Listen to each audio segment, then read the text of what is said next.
It's time to go beyond the headlines, cause I don't put in overtime just so I can headline. Okay, now it's Fox Sports, I'm live with Renee. Going hard every day, sports rapping every play. Different segments for your favorites, coming at you daily with positive vibes, yeah, we some game changers. Basketball, football, soccer, with different interviews, you never know who may pop up. Listen, only on Beyond the Headlines, this is Beyond the Headlines. Only on Beyond the Headlines, this is Beyond the Headlines. Only on Beyond the Headlines, this is Beyond the Headlines with Renee Washington.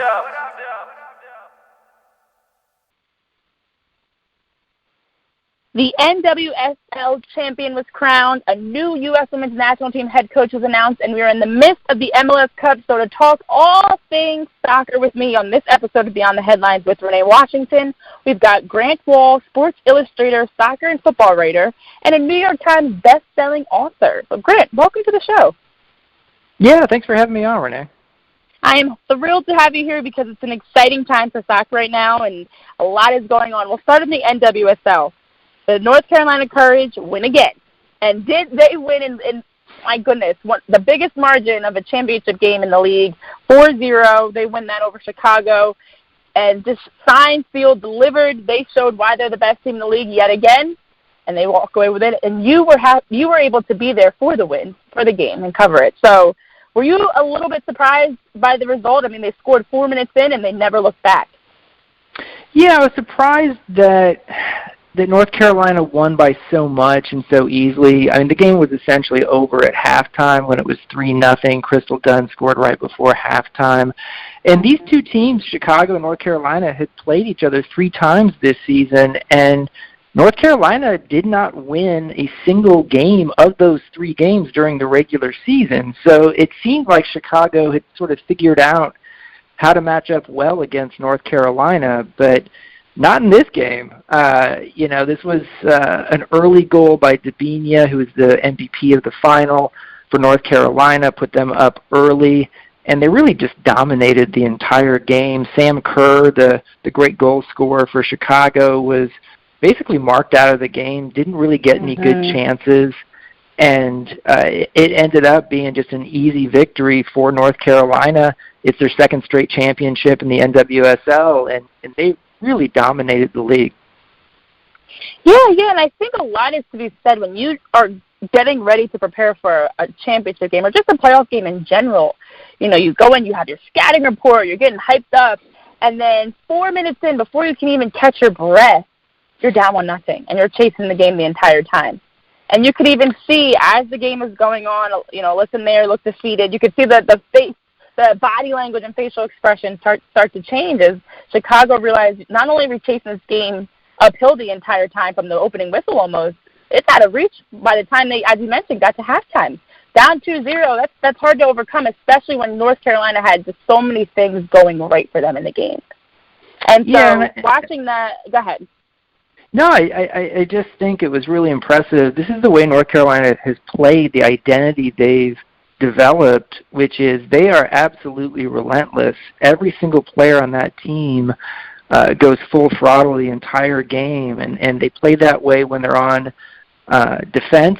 Everyone is pressing to get the ball back as quickly as possible, and they play that way in the attack. And it was kind of crazy to see some of the Chicago players were bent over, exhausted in the first half, just from having to play that way against North Carolina. And that has a lot to do with explaining how good North Carolina is in this league. Yeah, I think it definitely says a lot when you have, we get to the championship and it's just one team that's completely done it. They completely came, handled business, and as you touched on, Chicago just couldn't keep up. They were outmatched in that game, which is a lot to be said when they won every single game in the regular season. So this is a game that we saw over 10,000 in attendance. It was exciting to see all the build-up and the commotion and people on social media talking about it. As we've been talking about throughout the show over the course of the women's season and some of our guests we had on earlier on in the season about the change of the game. And we'll touch on the U.S. Women's National Team in a moment. But, I mean, for you having followed women's you're following men's and women's soccer, but looking at this game in particular and just kind of the atmosphere from the moment they sent the smoke in the air, which was quite a chaos in itself, and the players came on the field, the environment. Can you touch on that a little bit for those of us that were not fortunate to be there like you were? Well, it was just a really good atmosphere, and obviously North Carolina was hosting the final, so you knew that there would be a good crowd, but for it to be a sellout crowd of 10,000, in excess of 10,000, you really felt like you were at a big event. And, women's soccer, as far as a professional league in the U.S., has had its challenges over the years to establish itself. They've had 2 separate leagues that folded, but now this league, the NWSL, has been around since 2013, and you really did feel this year like this league is going to be here to stay, that it's not in a position where it's going to fold like the previous leagues have. And part of that's due to the success the U.S. women's national team has had winning their 2nd straight World Cup, and it helped bring more sponsors in this season, better TV coverage in the second half of the season. And there's some real momentum behind the NWSL right now that we haven't seen as much in the past. There's going to be more teams coming into the league, at least one team next year, probably Sacramento, to bring it to 10 teams from 9. And then you've got several other teams looking to come in 21 and 22. So things are moving in the right direction. And you need to have a sustainable women's professional league if you want to continue having the U.S. national team be as good as it's been.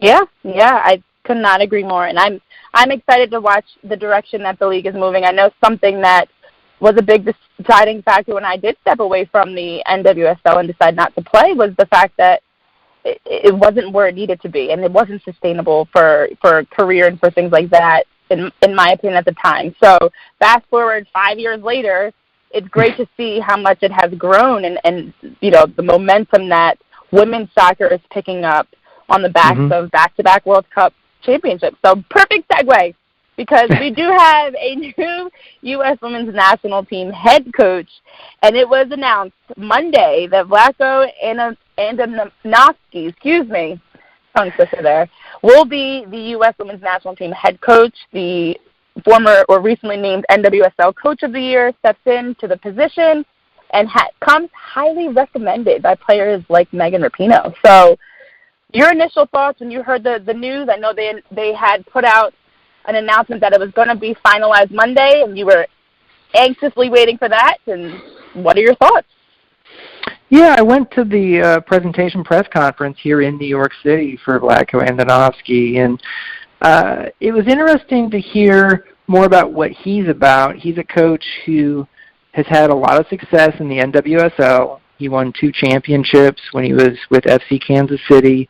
And then when that team folded, he went to Seattle and joined Reign FC with that team up there, and was the NWSL Coach of the Year this season with Reign FC. Got a lot out of a team that was missing a lot of players with injuries and World Cup absences. And just like you said, he comes highly recommended by U.S. national team players who have worked closely with him at club level. When he was at Kansas City, he coached Becky Sauerbrunn, who's obviously a big figure on the U.S. women's team. With Reign FC, for the last 2 years, he's coached Megan Rapinoe, who says very positive things about him. I have yet to find anybody say anything bad about Vlatko Andonovski, and that's a pretty rare thing in the world of soccer, when basically everyone he's come into contact with says, this guy makes players better, he has a good soccer mind, he manages people well, and so we'll have to wait and see now how he does it on the international stage. A couple things he hasn't had to deal with in the past are the real media glare that comes with being associated with the U.S. women's national team, and he hasn't coached at the international level yet. But when you come with those recommendations from stars on the U.S. women's national team, they clearly think that he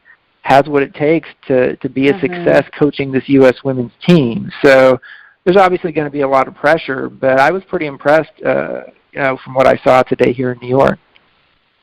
Yeah, and I definitely think the fact that he had so many players recommending him and speaking so highly of him, it speaks volumes to what he can bring to this program. I mean, for Vlatko Andonovski stepping into this role to replace the gigantic shoes of Jill Ellis, who we know has taken this team leaps and bounds beyond the success they were before her tenure, and being the winningest coach in women's soccer history, and for him being the first man to coach the team since 2014, but more importantly, coming into the program that has won back-to-back World Cups and has had international success year after year, what's next? And I think that's something that a lot of people have been curious about, because they've already set the bar so high. How do you maintain that? And that's for him to come in and have to maintain and keep up that success.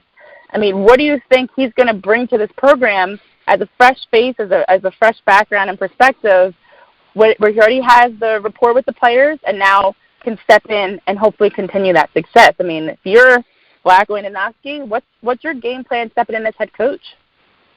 Yeah, I mean, this is a huge challenge here. The Olympics are next summer, and it's worth pointing out that no team that has ever won a Women's World Cup has gone on the next year to win the Olympic gold medal. That's a good point. So there's a real challenge there of achieving something that hasn't been done before. And so I think that will drive him, that will drive his players. But it's not going to be easy. And he does have something going for him, that he has the support of his players. And so that hasn't always been the case for various U.S. coaches over the years. But, what is being said, at least, is that Andonovski is very good when it comes to having a team that is, sturdy defensively. He himself was a player back in the day, and he was a defender, so he knows that aspect of the game very well. But his teams also, have an identity that they're hard to play against, that they also attack with real creativity. That part of the U.S.'s game I don't think needs a lot of improvement, because, they score a lot of goals. Maybe defensively there is a sense that they could stand for some improvement. But, the contract that Andonovski has signed includes not just the Olympics, but World Cup 2023. So this is a long-term contract, and so he's going to have to balance getting a win at the Olympics, which is a huge challenge, with also trying to introduce some new players, some young players, and seeing how he negotiates that balance while also using some of the storied players, veterans on that team, while also phasing out some other ones.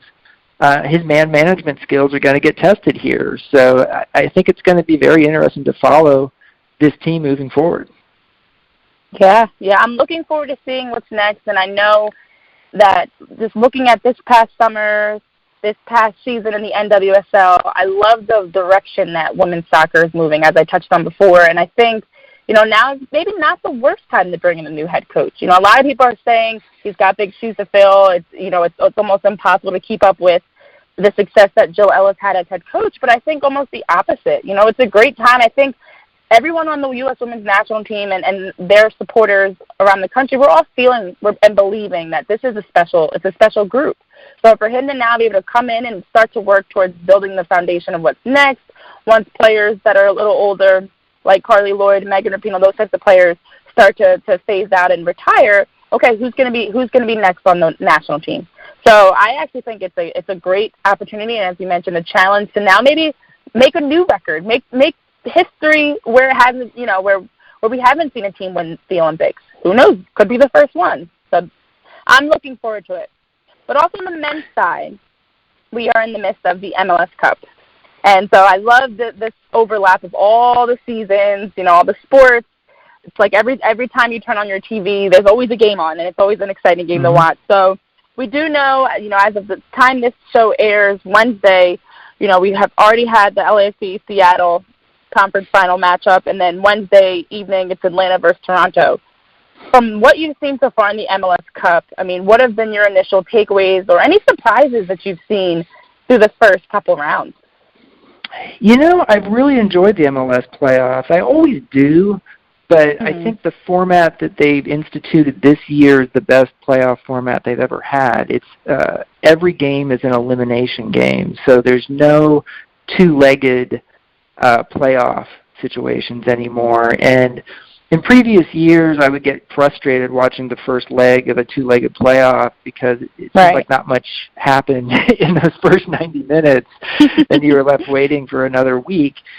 And in these single elimination games, the higher seed is the home team, and they've earned that with over 34 games of the regular season. So I feel like this playoff format values the regular season more than the previous one did, and that's good too. And so what we've seen are games where there's desperation soccer, which to me is very entertaining soccer.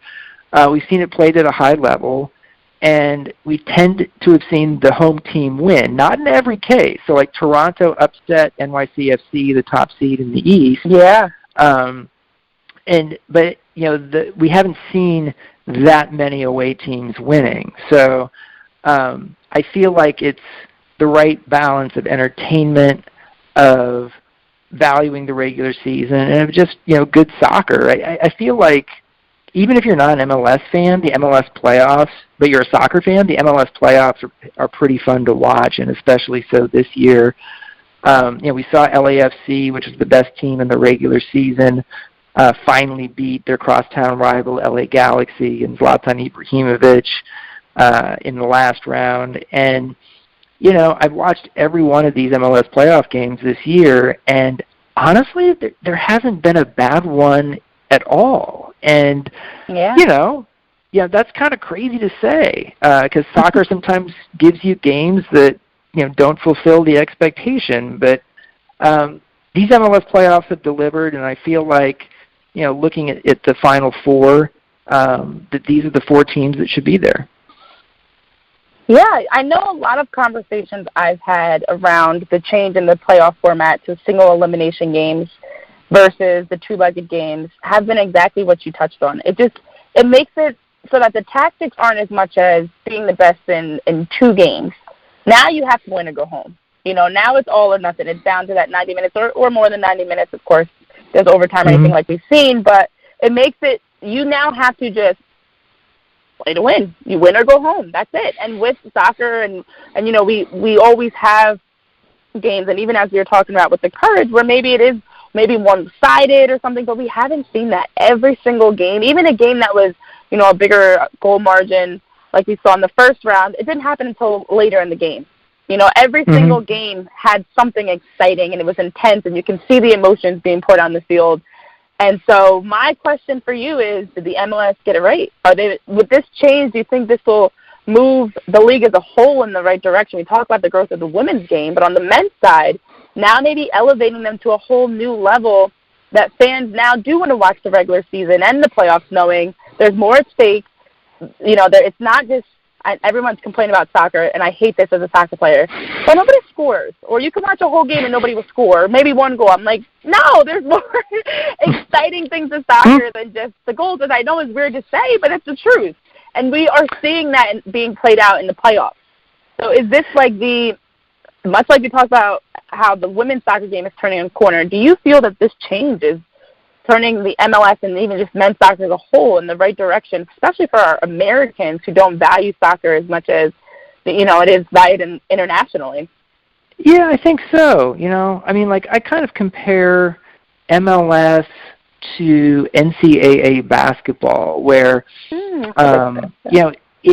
everyone watches the NCAA basketball tournament for 1 month of the year. That's a mainstream sporting event that a ton of people watch in a way that they don't totally watch the regular season as much. And I honestly think that the MLS playoffs, if you're a soccer fan, not every soccer fan may watch MLS regular season, but, they may watch Europe and different leagues. But the MLS playoffs are really good entertainment, really good television. And I feel like that might be a way for MLS to really break through. And if you look at the television audience for LAFC against the LA Galaxy, that was like 1 million viewers in the U.S., which is way beyond what MLS typically gets for a game. So I think that's a good sign for things. There's even been some talk recently that maybe MLS should do what Mexico does with their league and have 2 regular seasons in 1 year and 2 sets of playoffs in a year to sort of double your pleasure. But we'll see if MLS considers that. But I will say that the MLS playoffs have gotten to be so entertaining that it's a pretty big jump up from the regular season. So I think they've hit upon something good. Yeah, they might have struck gold, and maybe it's, as you touch on with the excitement around now the postseason, similar to March Madness, they might have figured out that there's a way to reach even, you talk about the amount of viewers that LAFC had. Maybe they've realized, and maybe moving forward, that, hey, let's amp up our playoff coverage. Let's amp up, our promotions and things like that because we know we have the viewers. So I think you might be right. They might be onto something. But I'm excited for it, and I'm looking forward to seeing how the MLS Cup playoffs do play out for the rest of the conference finals and as we get into the MLS Cup. So, Grant, thank you so much for joining the show. Where can our listeners follow you on all of your incredible sports coverage, your books, all that you have going on, because you're doing amazing things? So my Twitter is Grant Wahl, WAHL. You can find me there. I'm pretty active. I also have a book that came out in paperback recently. It's called Masters of Modern Soccer. It's about the craft of soccer, position by position. And I learned a lot doing it, so I hope readers would get that as well. And I write a lot for Sports Illustrated, for SI.com, our website, and I have a podcast called the Planet Football Podcast, which comes out with 2 episodes every week. Awesome. Well, thank you so much for taking time to join us on Beyond the Headlines and sharing your perspective and thoughts on the NWSL, the U.S. Women's National Team, and the MLS. I appreciate having you here. My pleasure, Renee. Good talking to you.